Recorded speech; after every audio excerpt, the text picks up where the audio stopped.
परमाराध्यतम शिल गुरुदेव नित्य लीला प्रविष्टोम विष्णुपाद श्री श्रीमद भक्ति वल्लभ तीर्थ गोस्वामी महाराज जी के श्रीपाद पद्म में अनंत कोट साष्टांग दंडवत प्रणाम करते हुए उनकी अहेतु की कृपा प्रार्थना करता हूँ।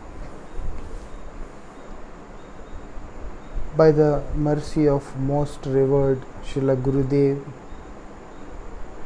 we have been discussing here the glories of the holy name.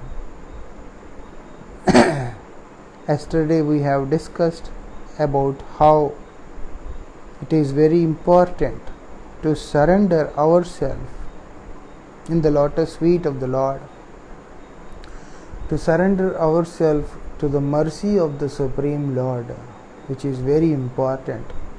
If we don't surrender ourselves,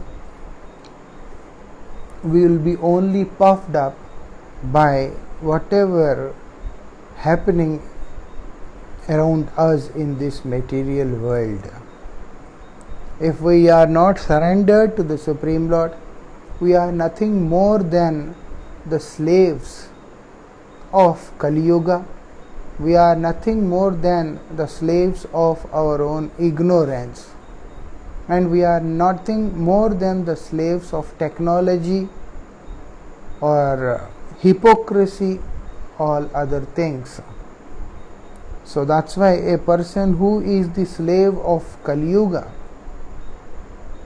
can never experience any kind of bliss or any kind of joy in his life. To be happy, it's very important for us that we surrender to the grace of the Lord, to the mercy of the Lord.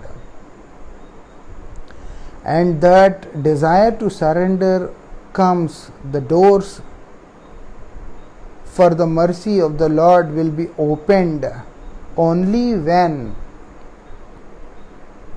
we have this natural humility within our heart. So that's why our acharyas have recommended us to cry from the core of the heart, to cry from the core of the heart for the mercy of the Supreme Lord. And we have to cry in such a way that our prayers are heard by the Lord. As long as we don't cry louder, always Gurudev used to say, chant the holy name from the core of the heart. Especially when we are making some prayers, we have to do it from the core of the heart. Srila Gurudev, he quotes about this particular verse saying, Na dhanam, na janam, na sundarim, kavitam va jagadisha kamaye. He used to ask, are you uttering this from here or from here? Just from the lips or from the core of the heart? If we can utter this from the core of the heart, means the soul is crying, asking for help. From whom? From the Lord. O Lord, please rescue me, please help me, please protect me. I have taken shelter onto your holy lotus feet. As the person surrenders, he becomes naturally humble. Humility is one of the most essential element to attract the mercy of the Lord. There was one great devotee of ancient India, Vedic culture, Goswami Tulsidas. He says, Satya vachan adhinata paristri matra saman. He says, today I am giving you the word. I give you the word today. Satya vachan.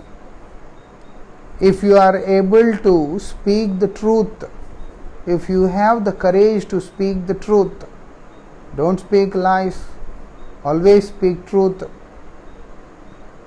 And also, if you can be humble, if there is humility in you, and also when you can visualize all the women you see as your own mother, then I give you the word that the Lord is not far from you. You will definitely get the mercy of the Lord. If we want the mercy of the Lord, we have to be humble. We have to have the courage to speak the truth.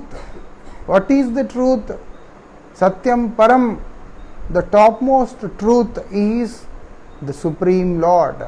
We should have the courage to chant the name of the Lord. We should have the courage to speak about the Lord, to sing His glories, to meditate upon the Lord, not on this material world and worldly desire. Satyam Param Dhimahi. Dhimahi means to meditate on the eternal truth, ultimate truth. That is very important. To speak truth doesn't necessarily means that you be naked in this society by speaking whatever is there in your heart. To speak truth means what is the ultimate truth, not these temporary things which we consider as truth. Of course, we should not lie at any point of our life, but when we talk about the truth, truth means eternal truth. Satyavachan means truth. The truth is the holy name. So if we can meditate on the holy name, if we can chant the holy name, speak about the holy name courageously, without any hesitation, and also being very humble. Humble, as Sri Chaitanya Mahaprabhu says, humble than the blade of grass, which is more important. Chant the holy name with humility, then naturally we will cry from the core of the heart. When there is humility, what does crying refers to? Crying refers to intensified form of remembrance. When we remember the Lord, it should be in an intensified state, not like we are swimming on the surface. We have to go into the depth. As we go into the depth of the holy name and try to sing the glories, then slowly our prayers becomes intensified. And then the mercy of the Lord can be very easily experienced. If not, it is not possible. And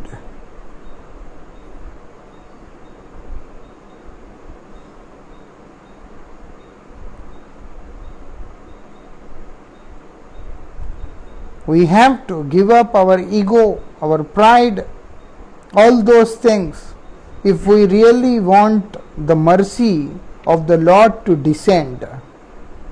Whoever is free from all those things, all this pride, ego, arrogance, attitude, such a kind of person can only develop sincere desire to attain the mercy of the Lord. Those are the people, those who are the slaves of Kali, who always suffer from pride, ego, anger, lust, with all these problems. As a result, they become envious of others. The one who is envious of others, burning his own heart, how he can be happy? Being envious towards others means giving pain to our own self, nothing more than that. Instead of giving pain to ourselves, we have to give up being envious, and we have to give up this pride, and we have to give up our ego. Then naturally we will come out of the ignorant lifestyle. hypocrite lifestyle, diplomatic lifestyle, we will be free from the impact of Kali Yuga.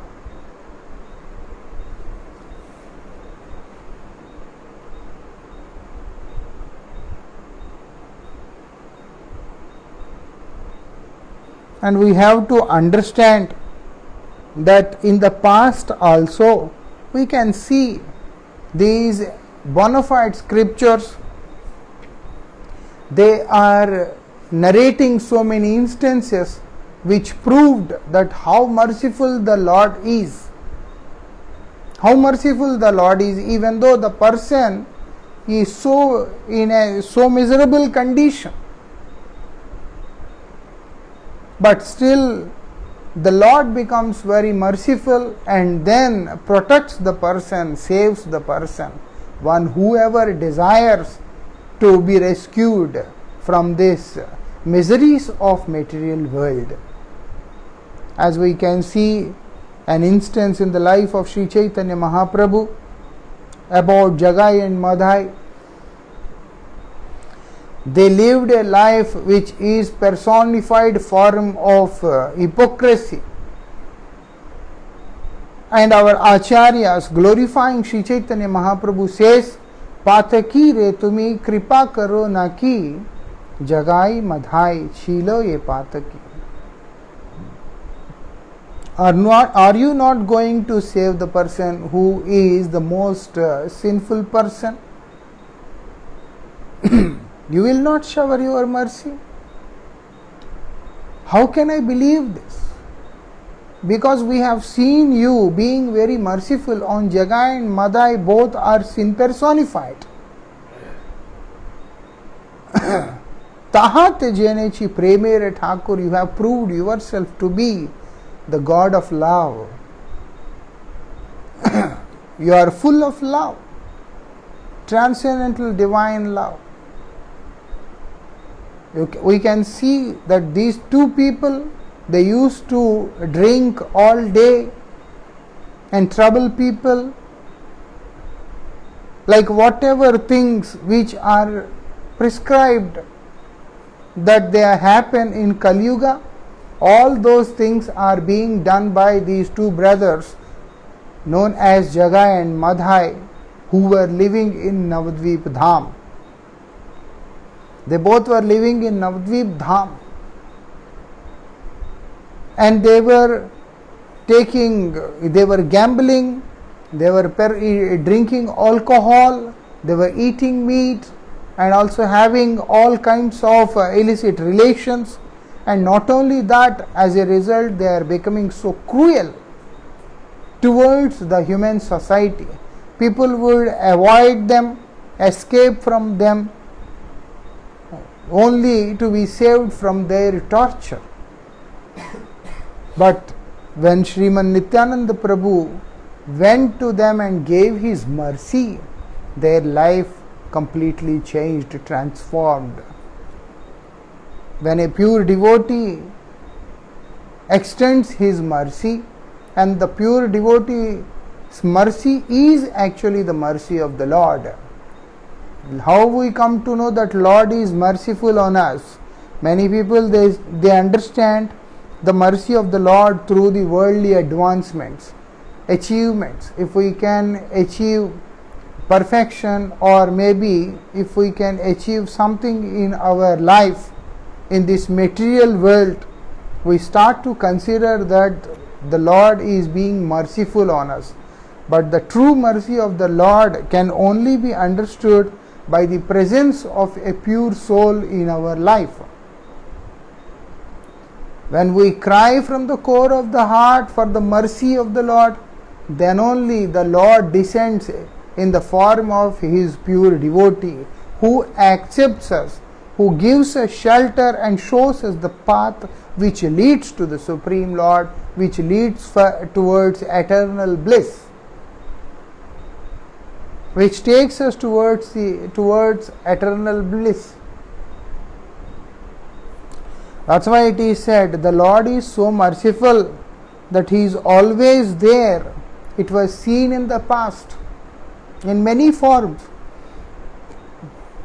being very merciful on this world and worldly jivas, Lord is showering His mercy all the time. Because He is merciful Lord. He is Premier Thakur. Chanting of the divine name is the most effective method to invoke the grace of the divine Lord. How we can invoke the mercy of the Lord? Only through chanting of the holy name. We can see how Dhruv Maharaj, he left his family, his mother, everything, went into the forest crying out for chanting the name of the Lord.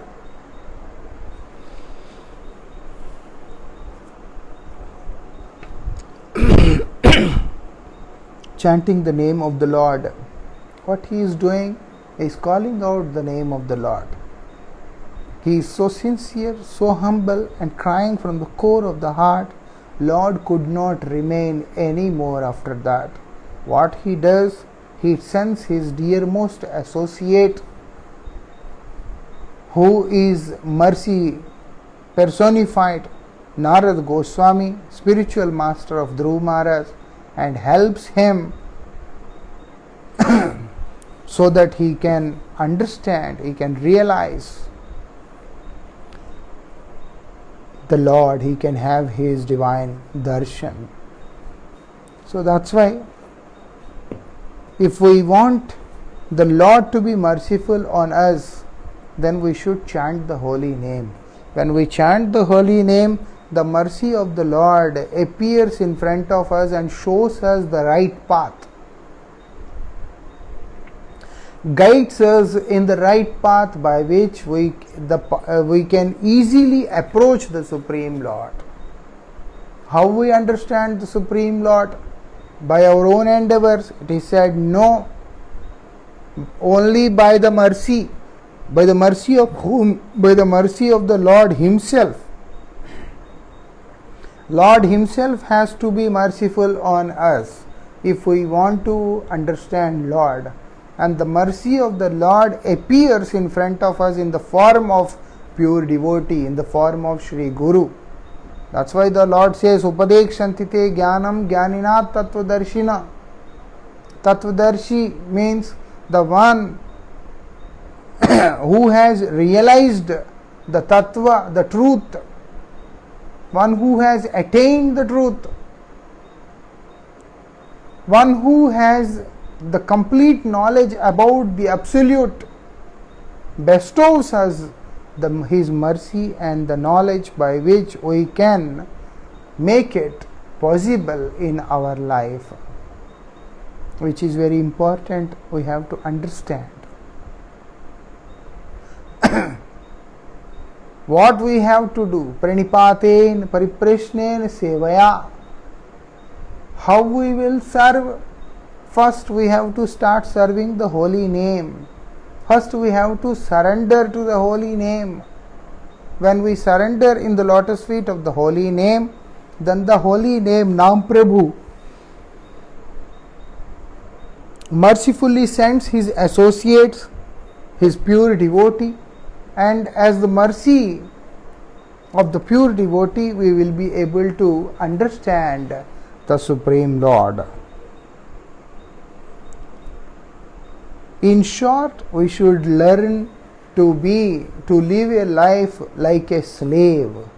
But now we have to live a life as a slave of the Lord and His mercy, means His pure devotee. As long as we remain like a slaves of this hypocrite world, we attain nothing. Surdas, he says, Harijan chadi haribimukhan ke nisidin karat gulami. I am living like a servant, slave of whom? Harivimukhaniki, those who are averse from the Supreme Lord. Averse from the Supreme Lord means averse from eternity, averse from knowledge, averse from bliss personified. So once we are averse from these three, how we can ever be happy? In another word, we address it as the Supreme Lord. But averse from the Supreme Lord means averse from eternity. That's why we have to die again and again, again and again. Why we have to die again and again? Because we are not associated with eternity. We are only living a temporary life. We are not attached to eternity. So that's why we are suffering in this world. We are not associated, attached to the eternal knowledge.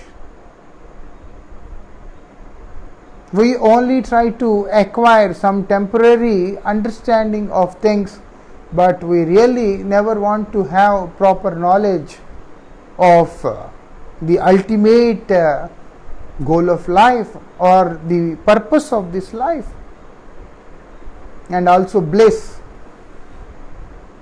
We don't want to be permanently happy. We always anchor for some momentary pleasures.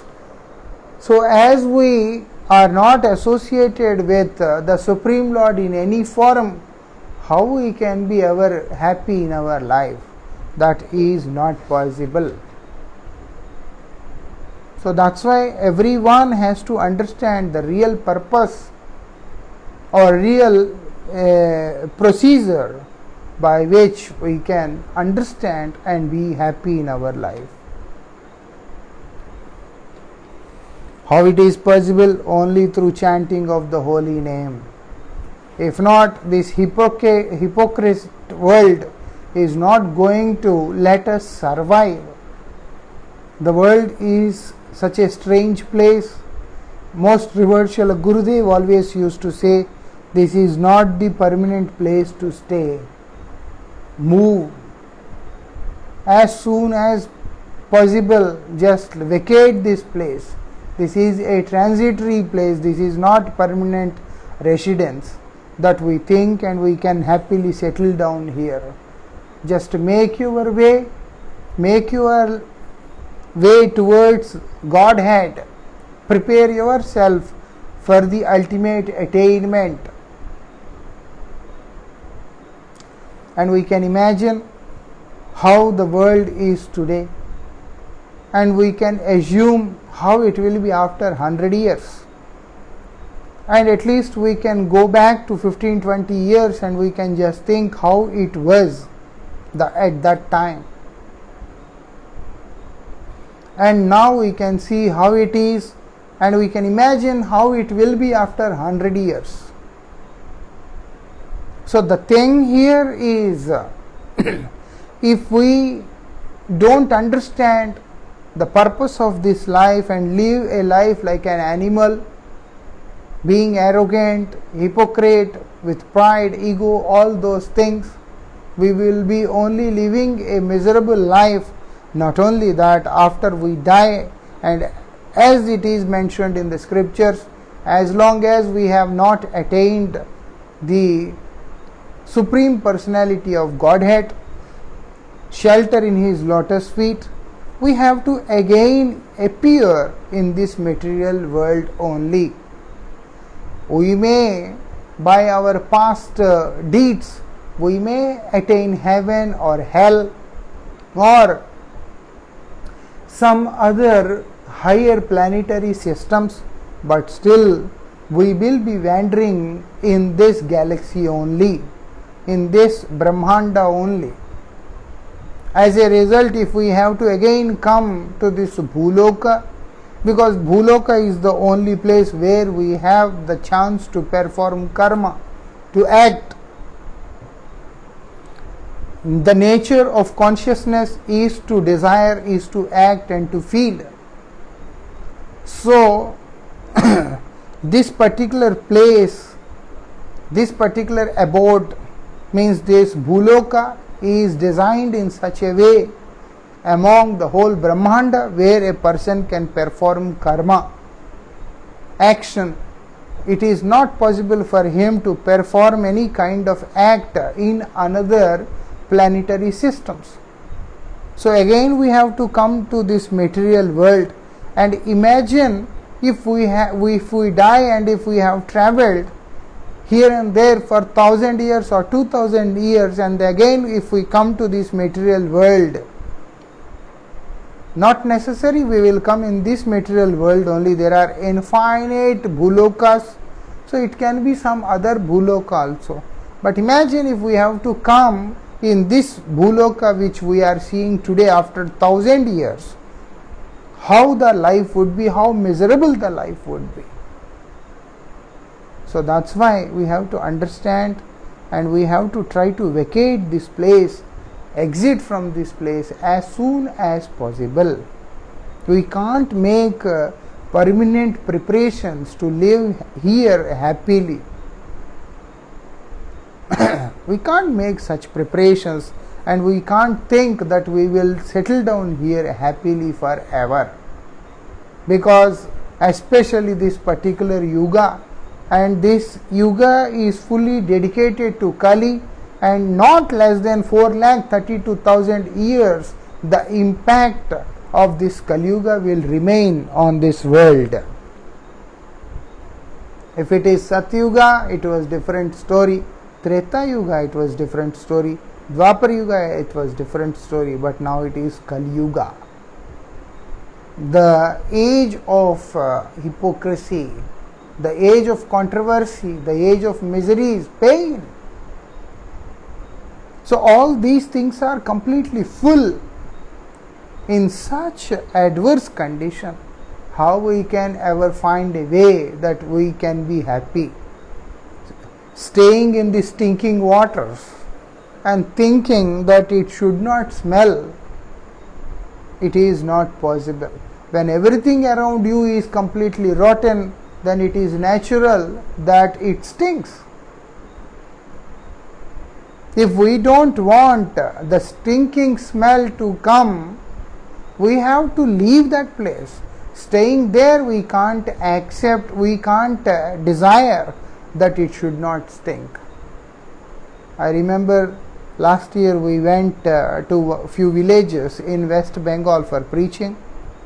There are so many ponds in the village, in different villages, and they are soaking this jute in those ponds and then keeping it for some time, and then peeling out the skin and they are drying it on the road.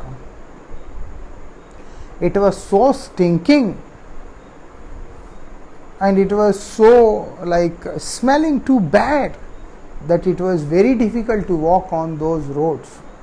We never had such experience because we haven't been to Bengal before.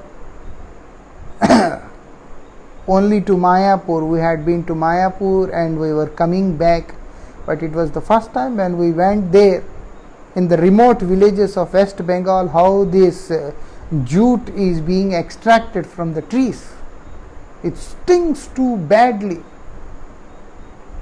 So like that, in the same way, the world is also stinking right now with all these.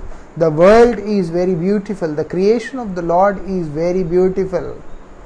But being averse from the love of the God, being averse from the mercy of the Lord, we have created disaster in this world.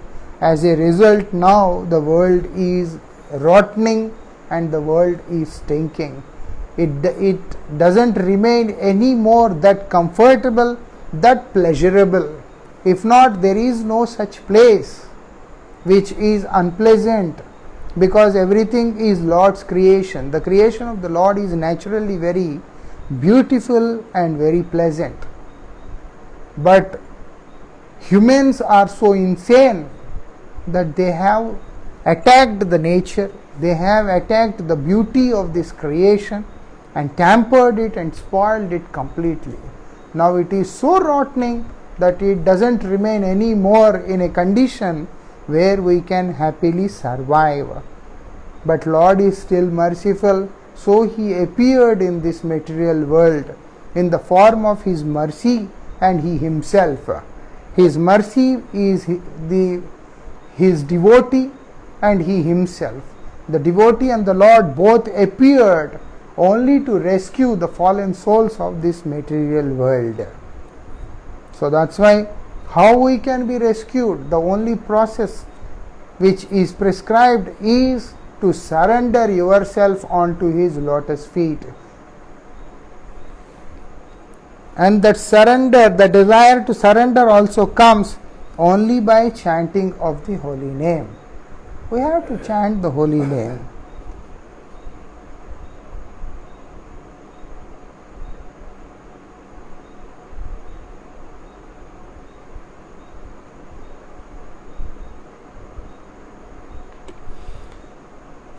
So what is this divine name doing? This divine name is actually declared is the solo path for all. Means by taking shelter in this divine name of the Lord, in the holy name of the Lord, those who are enjoying the results of their karma, those fruitive activities, and also those who are seeking liberation, means those who are the followers of the path of karma, jnana, yoga, all those things, whatever are there, the solo path and shelter for everyone is the holy name, nothing else. The only certain course for success, what is this? Which is described by the sages of ancient India, is the hearing and chanting and meditating on the glories of the divine name. If we can sing the glories, if we can meditate on the glories of the holy name, if we can hear the glories of the holy name, then only there will be a perfection in whatever path we choose. If not, ultimately we have to suffer. We will not be left with any other alternate option.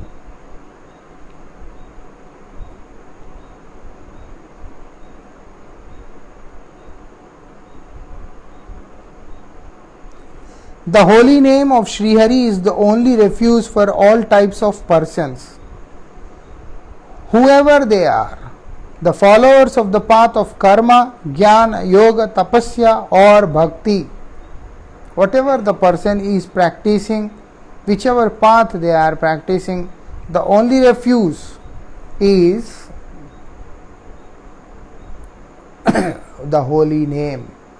If we remove the holy name from any kinds of practices, then we will never attain any kind of perfection in our life. Karma will take us to the fruitive results by which we will only get heaven or hell, or maybe some other higher planetary systems, but we will never attain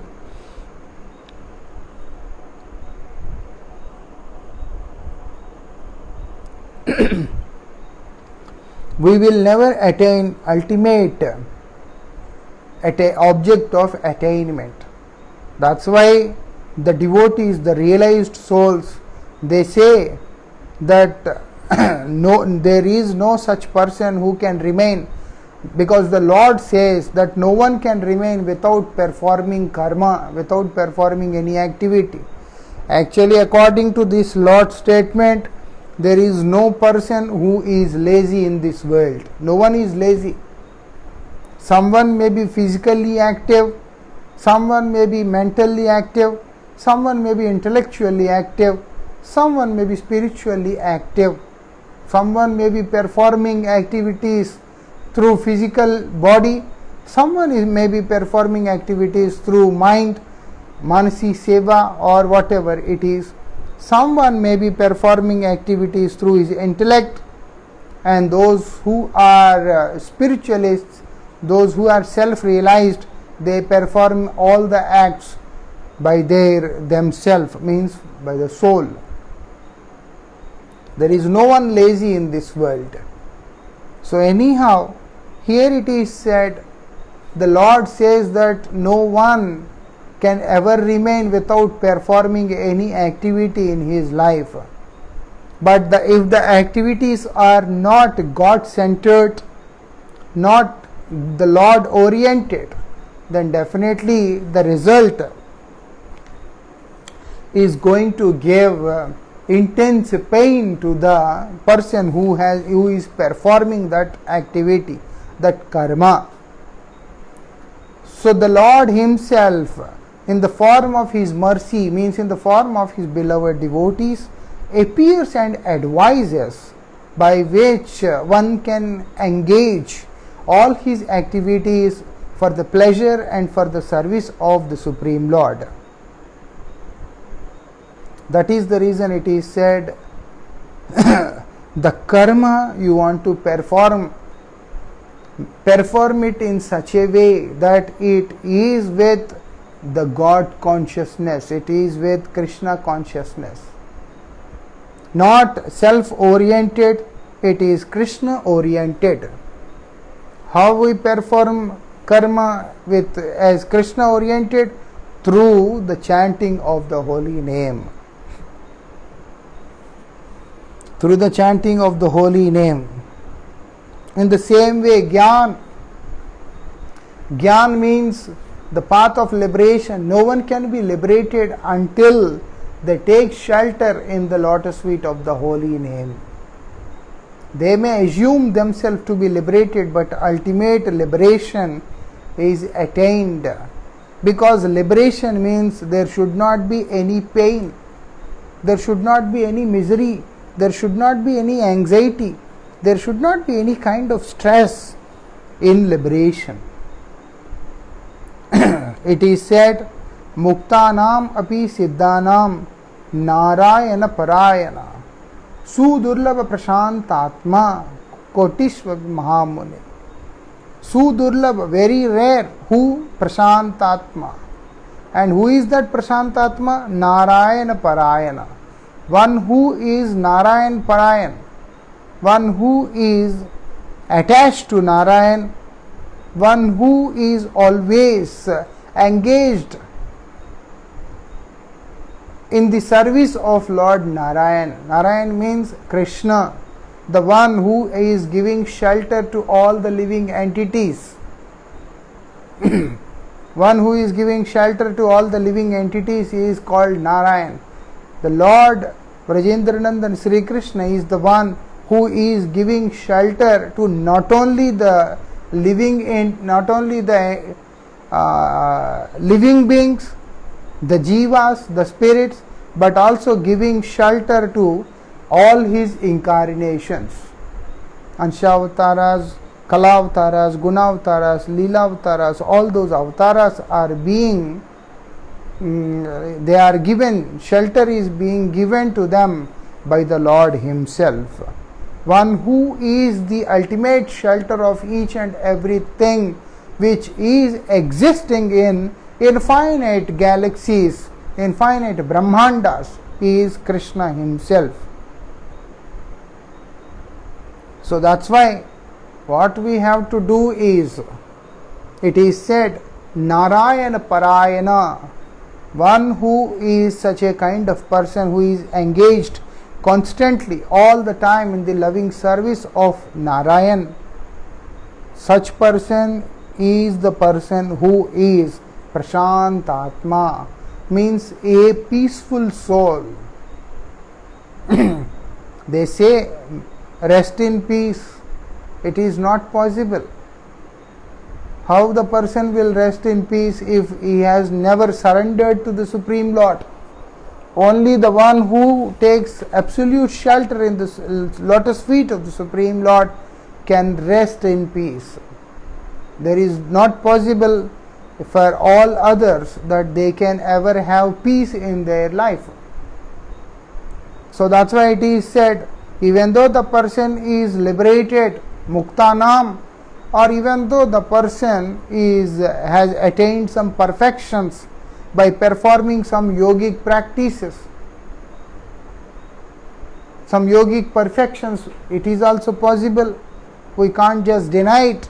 But even though after attaining perfections or after attaining liberation also, person can never be happy if the person is not Narayan Parayan. So that's why it is said, the holy name of the Lord Sri Hari is the only shelter, only refugee for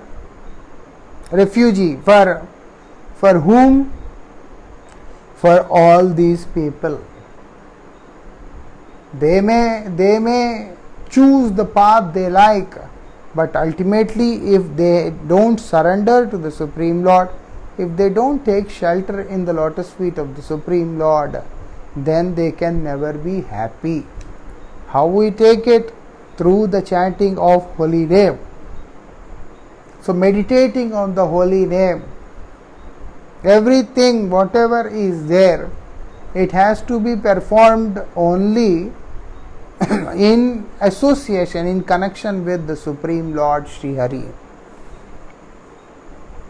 All these austerities are not going to bestow anything special. Neither bhoga nor yoga, nothing, jnana, karma, nothing is going to help the person.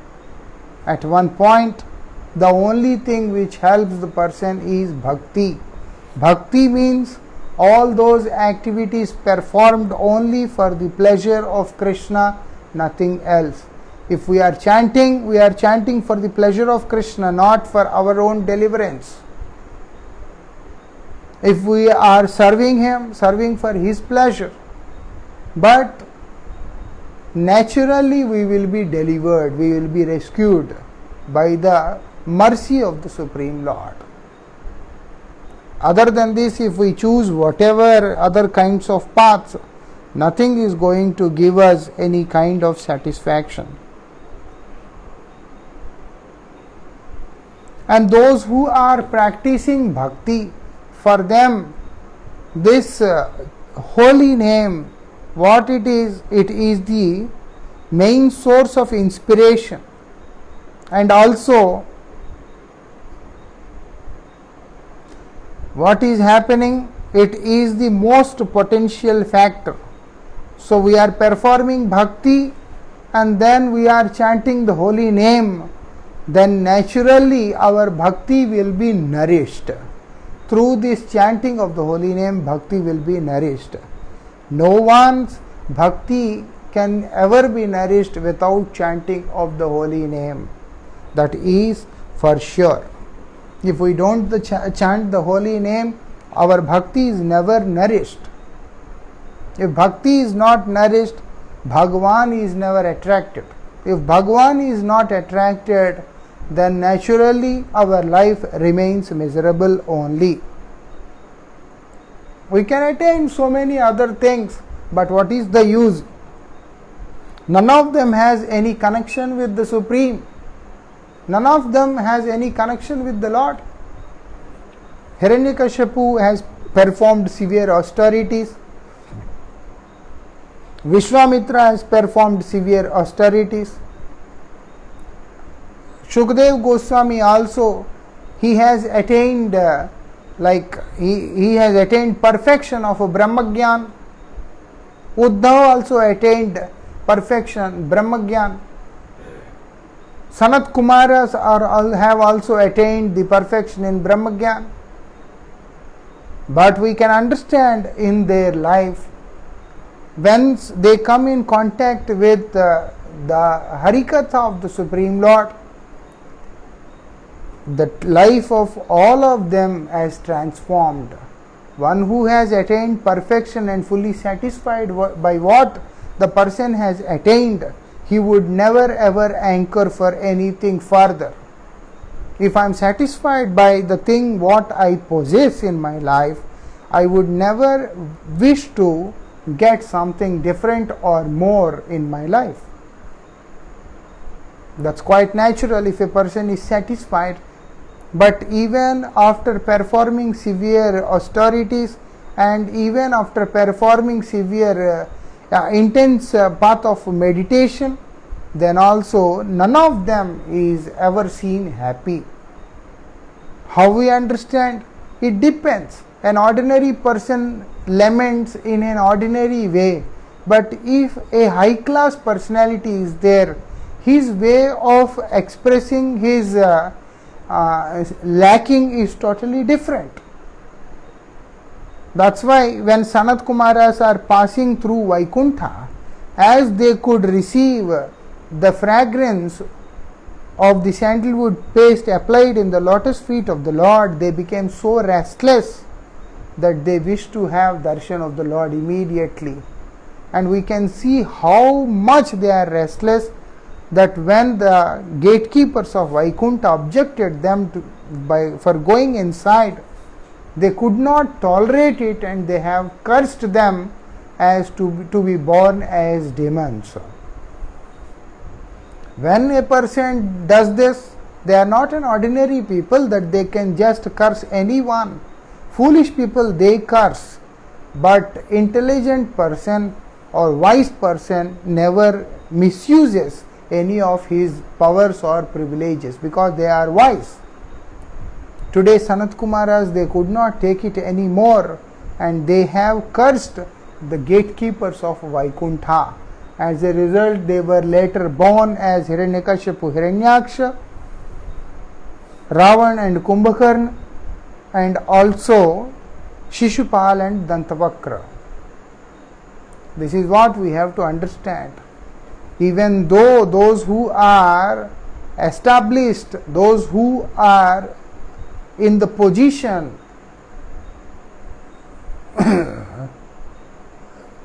like those who are Atmaram, all of them, they are Atmaram. They are not an ordinary people. They are all the time they are within. They are completely liberated, Jivan Muktas, but still they became restless, because being Jivan Mukta can never make the person happy. What makes the person happy is the shelter of the Supreme Lord. That is what we have to understand by this. Uddhav is also liberated. Uddhav is not an ordinary person. He has attained Brahmagyana because he is the direct student, direct disciple of Brihaspati, who is the teacher, who is the spiritual master of all the demigods. But still, when he comes to Vraj and sees the pure devotion of Vrajagopis and Vrajvasis, immediately his conception changes and he is begging to be born as a creeper or some bushes somewhere in some corner of Vraj. He says, I have no other desire. I just want to be born as a creeper in Vrindavan.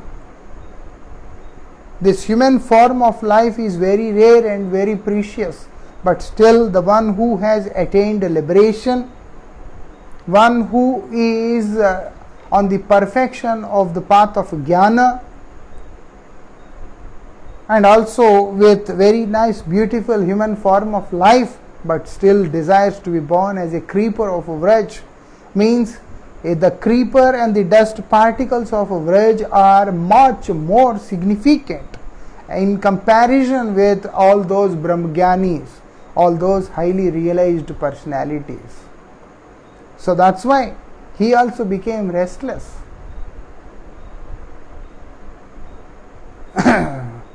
So in this way, those whoever are there, even though they are liberated, but still without devotion in the lotus feet of the Supreme Lord, life is completely useless.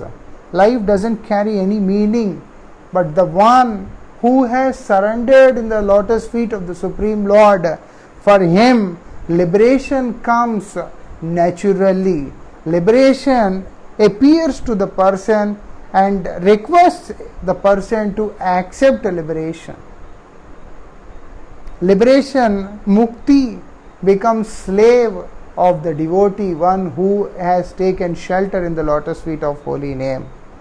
That's why Mukti pade saiva dai bhak. It is said, you will naturally get liberated. You don't need to struggle to get liberation. Those who follow the practice of Jnanamarga, those who follow the practice of meditation and struggle too hard to get liberation. But the scriptures say, still there is no guarantee, there is no surety. Even after so strong and sincere efforts made by the aspirant, there is no surety of attaining any kind of liberation. But if a person sincerely chants the holy name and surrenders onto the lotus feet of the holy name, it is very natural such person can never remain in any kind of bondage. He or she will eventually get liberated from these worldly conditions and ultimately attain pad. Pad means position in the supreme world, in the spiritual world. Means we will get the chance to be with the Lord and to serve Him in His eternal abode, in His eternal kingdom. So karma, jnana, yoga, everything is, whatever is there, is not going to give any kind of perfections in life. Only bhakti. That's why it is said the holy name is the potential factor for bhakti, and also main source of inspiration. Inspiration for bhakti is chanting of the holy name. That is the inspiration for bhakti. If we chant the holy name, then bhakti is increasing. Bhakti keeps on increasing. How it is increasing, that we shall discuss tomorrow. We have to understand the divine name has unique position. So, divine name is such a thing, that is the means and that is the end. That is sadhana and that is sadhya. It is so special. In Bhagavatam, the Lord says, Na sadhet mam yogo na sankhyam dharmodhava na swadhyaya tapastyagat yatha bhakti mamorjita. Through bhakti you can attract me. How? What is this bhakti? Chanting of the holy name is bhakti. Chanting of the holy name is bhakti. Only to serve the Lord through the process of chanting His holy name is bhakti. And once we have the bhakti, naturally we will be able to attract the Supreme Lord. Thank you very much. We shall discuss further tomorrow. Jai Radhe Shyam.